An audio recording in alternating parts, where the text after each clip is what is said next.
Rupiah melemah, mahasiswa bersuara, dan pemerintah akhirnya merespon.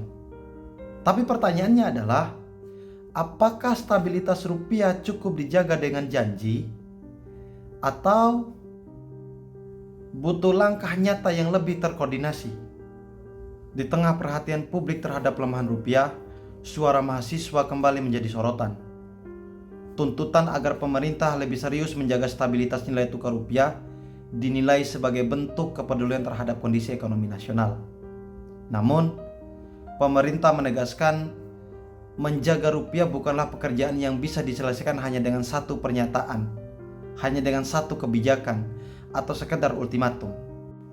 Jadi, stabilitas rupiah itu membutuhkan koordinasi, strategi jangka panjang, hingga kerja bersama dari banyak pihak. Karena memang nilai tukar rupiah itu tidak berdiri sendiri, tapi dipengaruhi oleh dinamika ekonomi global, arus investasi, kondisi perdagangan internasional, harga komoditas, dan juga sentimen pasar dunia. Karena memang ketika tekanan global meningkat, dampaknya itu akan terasa pada ekonomi dalam negeri. Pemerintah kemudian menyampaikan fokus utama saat ini adalah menjaga fondasi ekonomi nasional tetap kuat. Mulai dari pengendalian inflasi, menjaga daya beli masyarakat, meningkatkan investasi, memperkuat hilirisasi industri, hingga mendorong ekspor agar ekonomi Indonesia semakin kokoh. Oke, aspirasi mahasiswa tetap menjadi masukan penting. Kritik dari publik, termasuk dari BEM dan masyarakat sipil, bukan semata-mata dianggap sebagai tekanan, tetapi sebagai pengingat bahwa kebijakan ekonomi harus terus diawasi, harus terus dievaluasi, serta diperbaiki. Dalam situasi seperti ini, yang dibutuhkan bukan hanya kritik, tetapi juga ruang dialog. Pemerintah, mahasiswa, pelaku usaha, akademisi, dan masyarakat perlu berada dalam satu arah, yaitu menjaga ekonomi nasional tetap stabil dan melindungi kesejahteraan rakyat.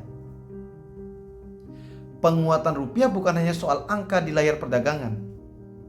Lebih dari itu, rupiah yang stabil berhubungan langsung dengan harga kebutuhan pokok, berhubungan langsung dengan biaya produksi, lapangan pekerjaan, daya beli masyarakat, dan juga kepercayaan terhadap ekonomi Indonesia. Jika kemudian fondasi ekonomi kuat, maka Indonesia akan lebih siap menghadapi tekanan global. Akan tetapi, jika koordinasi itu lemah, masyarakat yang paling cepat merasakan dampaknya. Oleh karena itu, tuntutan mahasiswa seharusnya itu menjadi momentum untuk memperkuat komunikasi antara pemerintah dan publik. Bukan saling menyalahkan, tetapi saling mengingatkan. Bukan sekedar membela posisi, tetapi mencari solusi yang paling berpihak kepada rakyat.